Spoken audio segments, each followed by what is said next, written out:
Hello and welcome to FLW TV. My name is Ben Wignall and this is the debate show. Today we'll be talking about West Bromwich Albion and in particular whether they will still have a chance of promotion this season under Steve Bruce, their new manager. I'm delighted to be joined by Matt of the West Bromwich Albion Report podcast. Matt, how are you this afternoon apart from the slight technical issues we just had getting on?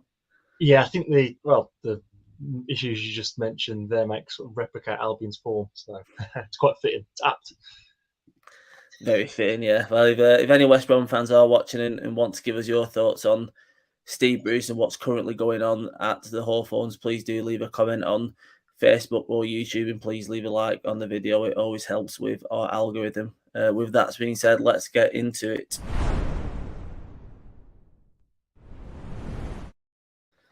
So Steve Bruce, of course, has been Albion's manager for around a month now. He replaced Valérien Ismaël at the start of February. Obviously arrived in the summer from Barnsley after the fantastic job he did with the Tykes. Things did start well for the Frenchman with an unbeaten league run to start the campaign, but things quickly went awry and tailed off around December time, and he paid the price with his job at the start of February. Matt, just quickly touching on Ismail's departure at the start of last month, do you think the club did pick the right time to part ways with him, or do you think it should have been earlier, or even still, do you think he should have been given more time to try and turn things around?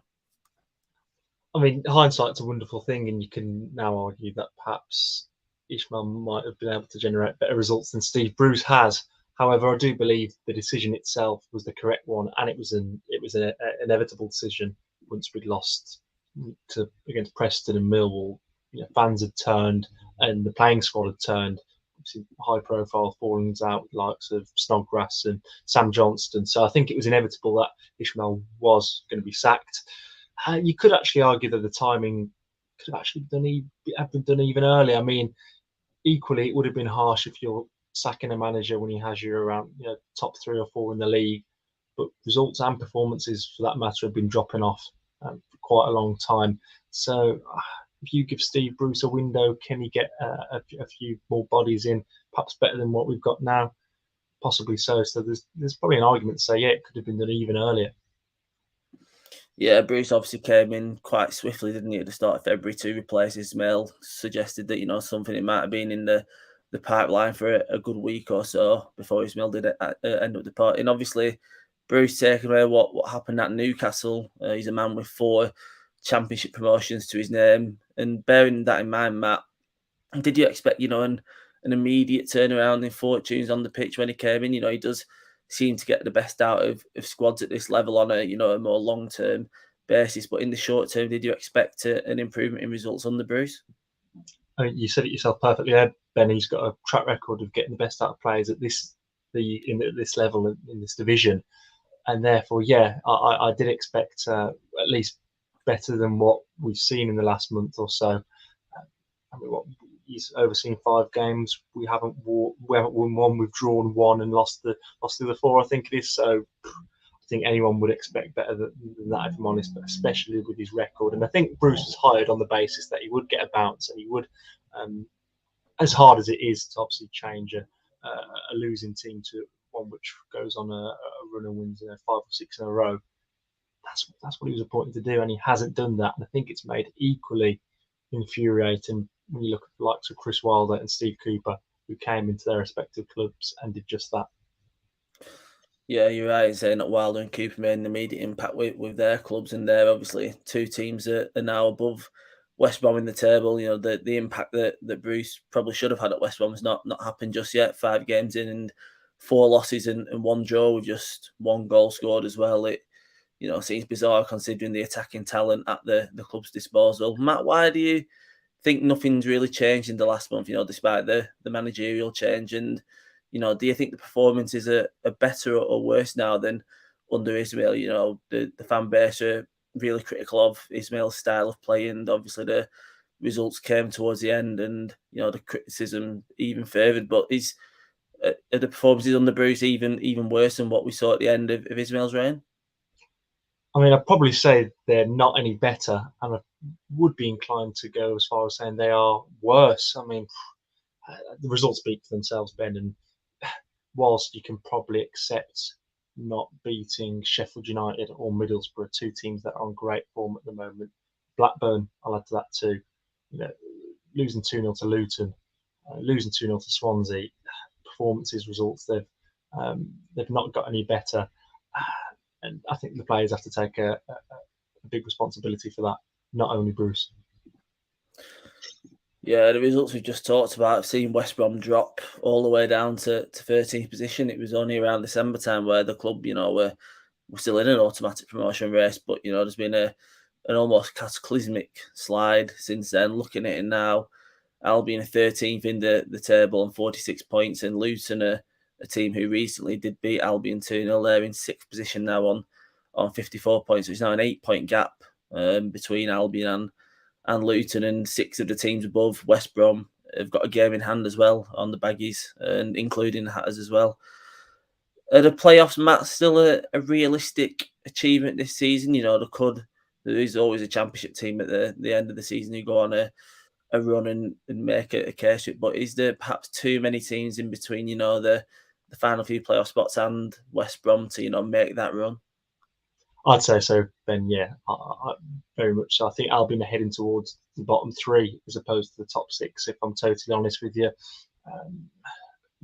there's a number of teams who are more likely to push those top 6 places than Albion at the moment. Even the likes of Millwall and Coventry, their outfits with more confidence than Albion, more belief. And they're playing better football regardless of your style. I think Albion are devoid of an idea, an identity. Confidence clearly lacking, as opposed to those teams I just mentioned. Yeah, I can't see Albion pushing the top 6. I wouldn't even say it's a realistic ambition now. I think you've probably just got to get through to the end of the season and rebuild from there, if I'm honest with you. Yeah, it does appear that it will be a very tough job for Bruce to turn things around in the short term. But if things are, going to get better, then something inevitably needs to change. And some will think it's probably the system that needs to change. Obviously, Ismail was very rigid in his 3-4-3 or 5-4-1, whatever you want to call it. And Steve Bruce has lined up with a kind of a 4-3-3 for 4 of his 5 games in charge. And Andy Carroll's been leading the line for the most part as a lone striker. I guess the obvious thing, Matt, to ask is, do you think Carroll needs a partner up there? We know what he's about as a player. He likes to win flick-ons, hold the ball up, but is he looking a little bit isolated at the minute? I think there's been shouts of Bruce to turn to a 4-4-2 to try and see if that'll kind of arrest the slide. It can be seen as quite old-fashioned nowadays, but is it something that needs to be tried to try and get the club out of this bad spell form? I'd say so, yeah. And I think it was something Bruce actually mentioned after the Blackburn game. I mean, I could be wrong there. But Andy Carroll, of course, especially nowadays, is not known for his athleticism. However, if you can get the ball up to him, I think he's shown in short time at Albion that he'll bring it down. He can find a really good layoff. But if that's going to be an effective way to play, you need to get bodies closer to him. So 4-4-2, I think, yeah, you're right, and it's probably judged as old-fashioned these days, but look at Burnley. If you can execute it so well, then there's nothing wrong with playing a system like that. I think the problem there, though, would be, who do you partner Andy Carroll with? Karlan Grant hasn't really impressed me in recent months, despite registering double figures. Callum Robinson, I can say the same for. Then you're looking at, with Daryl DK out injured. You're looking into the academy teams here. Grady Diangana's not a striker. Matt Phillips is out injured too. So yeah, it's not like we've got a great deal of options in terms of an effective partner for Andy Carroll. There'll be Championship fans watching this and thinking, well, we'd be delighted to have the likes of Grant and Robinson on our books, but unfortunately, I think they're. The senior players have been a massive problem, and I wouldn't really be afraid to sort of leave those two out of that discussion. Yeah, he did mention DK there. He's a youngster, along with there's a lot of experience in that West Brom squad. He's one of the really young ones after coming in, a very expensive signing in January. Probably one of the last things that Ismail was back to do before he was sacked by the board. You know, West Brom fans haven't seen much of DK after he went off against Peterborough in his first start with a hamstring injury. You'll have to think he'll return soon from that, though, considering it's been well over a month since that injury occurred. And when he does return, Matt, do you think say if West Brom gets some positive results in the next few weeks, you think DK could play a massive part in that running? You know, we all know what he's about when he's had a run of games at Barnsley, but could it be a little bit different working under Bruce than it was to Ismail? Do you think he'll kind of fit the system that Bruce wants to play? You know, he was very much in the mould of an Ismail player from what he wanted, but do you think he can have the same impact on the Bruce? I mean, you'd like to imagine so, wouldn't you, Ben? A £7 million player should be able to adapt, and he should have the quality to deliver regardless of the system. I mean, we've seen he's got a great goal scoring record, and really scoring goals isn't something which is always dependent on a system. If you've got that goal scoring, that goal scoring instinct, you should be able to sniff out chances regardless. And I do think Daryl DK will have a big part to play when he does return, whenever that may be. In the brief, what we saw him play half an hour at QPR, an hour against Peterborough, I did think he was probably what we've been missing in that short period.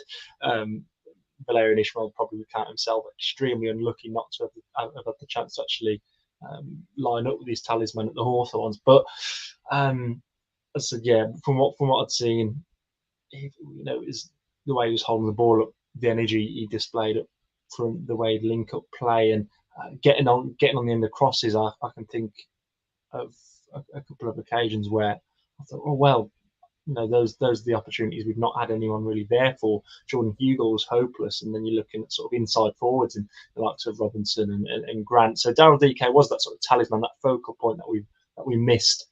So you would like to think he'll have a big part to play regardless of the system he's in. Yeah, it's a shame for West Brom fans that he hasn't been seen much yet. Hopefully, he'll recover in the next few weeks, and if they're still in the playoff running, then he could play a big part. Like we said, there's something does need to change, and we did see Bruce try something a little bit different against Swansea in the 2-0 loss on Monday. He brought Kevin Castro on for his league debut. He arrived in the summer after having a trial at the club. He's been playing in the under-23s team this season. I think he appeared against Arsenal in the EFL Cup earlier in the campaign. But, using the young players isn't something that Bruce has really done so far in his 5 games. Taylor Gordon-Hickman, who's appeared under Ismail a little bit earlier in the season, he's had a cameo appearance. So has Ray and Tulloch. And it was 0-0 at the time when Castro arrived onto the pitch against Swansea. And, unfortunately, ultimately did probably have a part to play in West Brom conceding both goals against the Welsh side. But regardless of that happening, Matt, is it time for Bruce to start blooding these youngsters in on a more regular basis? He could even look towards Reyes Cleary, who's banging in the goals for the under-23s and under 18s. Because considering they are a little way off the playoffs now, do you think it's now the right time to start giving some of these youngsters more of a chance? I'd like to think so, Ben. I mean, this might just be a personal opinion, but I wouldn't be surprised if the Albion fan base as a whole sort of collectively thought the same. Castro, you're right. He came on for his league debut for Albion, and whilst he was raw and he made one or two runs trying to get on the ball, he did make a costly error. I think it's the first goal, lunging in, a real sign of inexperience, I think. However, as you mentioned, Ben, changes need to be made, and one massive change for me would be not playing the senior players that have let you down this season. I'm looking at the likes of Jake Livermore. I'm looking at the likes of Kyle Bartley. These players who, in all honesty, have been disgraceful this season. And what's the worst that these young guys could do? I wouldn't imagine they'll let us down any more than these senior pros have done. And the likes of Castro fall into that boat. I'd like to see him given a chance. Let him make those mistakes. Let him improve if it's beneficial for his future and Albion's future. The same would definitely be said of Taylor Gardner-Hickman, who's impressed regardless of the position he's actually been played in this year. Again, I think Darnell Furlong's dropped off massively in terms of his form. Taylor Gardner-Hickman, whether he's playing in that wing-back role or in midfield alongside someone like Castro. He's man of the match, wasn't he, away at Coventry? I really wouldn't have a problem with it. It's beneficial for these players to develop, and then we'll have a better version of them in the future. Then what's the harm? What harm could it do? Because they're not going to be any worse than what we're seeing at the moment, in my personal opinion. Some will say, well, you don't want to burn them, and you sort of don't want to,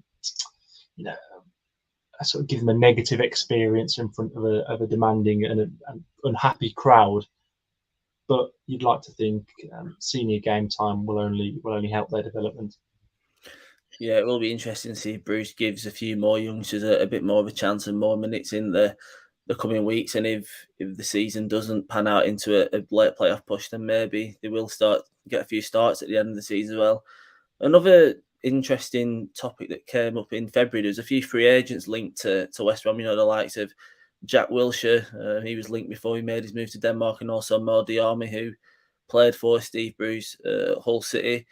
Do you think it's a little bit too late in the day now, Matt, to be thinking about free agents? There is, I think, about 12 games left, and West Brom's squad probably is a little bit thin on the ground. Do you think short-term fixes like the experience of, Diarmi, I know there's potential work permit issues there. Do you think it's a bit too late in the day in the season now to be thinking about bringing free agents in?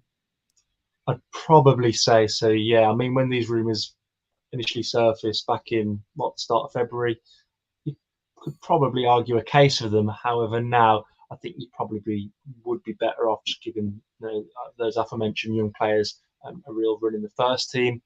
That being said, I don't think Mo Diarmi or certainly Jack Wilshere would be any worse than what we've got.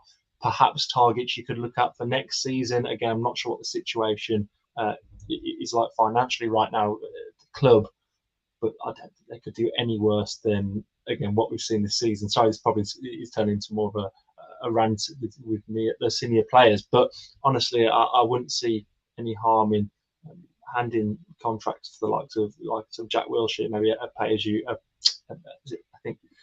you play deal, something along those lines. I know I think he signed for a club in Denmark perhaps now, but regardless, technical ability, I think Albion simply lacks someone that can pass a ball. It's really got to this point now. So someone like Jack Wilshere, again, better than what we've got right now. Probably too late, but not something I'd really turn my nose up at the end of this season and going into the next one. Yeah, this is probably a good time to conclude the point of the debate. Matt, summing up your whole thoughts about the situation at West Brom at the minute. Where do you see the club at the end of the 21-22 season under Bruce? Do you think he can lead a charge up the table in the last 2 months, or do you think it's going to be a mid-table finish is where you're going to end up, which would be disappointing, wouldn't it, considering the promise at the start of the season? Yeah, very much so. It'd be awful. It is awful right now. I think it's embarrassing to be an Albion fan.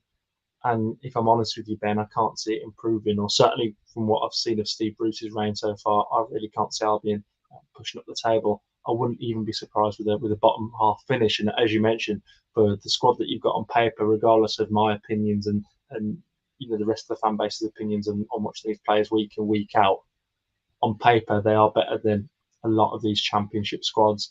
You'd say at least they should be finishing in the top six. But there's just been a lack of desire, a lack of want to go out there and win, and it's just resulted in really sort of lackluster performances, and they're just almost they're down tools under Ismail. I really can't. Your words don't do justice how the Albion fan base really feel with this squad of players right now, and from what we've seen of them since the end of August, really. Again, maybe I'm exaggerating there, but there's nothing that suggests we will improve the sort of the solid defence that was still maintained under Valérien Ismaël up until the very end of his reign. It's easy to forget that. I think that Preston defeat at home was our first of the campaign at the Hawthorns. So, in the league for that matter, that solid defence is just sort of disintegrated now. We look too easy to play against. Scoring goals has been a massive problem, and it doesn't look like it's changing anytime soon. I mean, we hit the post twice against Swansea, but I still wouldn't say we created too many brilliant chances. I think Albion really lack a creative player who can sort of dictate play. I suppose in that Mateus Pereira role, obviously you're not going to get someone of his ilk, I suppose. But yeah, there's the team's weaknesses. A lack of discipline is another one. Red cards galore we've seen this season. So honestly, I can't justify why Albion would make a late run towards the playoffs, a late push up the table. I suppose the only sort of the figurehead you can put some hope onto is Daryl DK, but he'll be back at at least halfway into March. So again, it may be too late. And is it unfair to pin all your hopes on one player? I think that was sort of the feeling when we first signed him, and it'd probably be unfair to do so again now. Yeah, it will be interesting to see what happens in the next few months. One person who does have confidence in West Brom for next season is regular viewer Wayne Walden, Fulham fan. Nice to be in contact with you, Wayne. West Brom will stay in the Championship for one more season, and then they will go up. So that could be something to look forward to. Whether that's with Steve Bruce or not remains to be seen. Well, thanks, Matt, for joining me this afternoon. This is the last show of the day. We've got the EFL midweek review to come tomorrow at 11 a.m. Then at 4 p.m. we'll have another debate show where we'll pick out some of the key players who could decide the race for the League Two playoffs this season. Until then, take care and goodbye.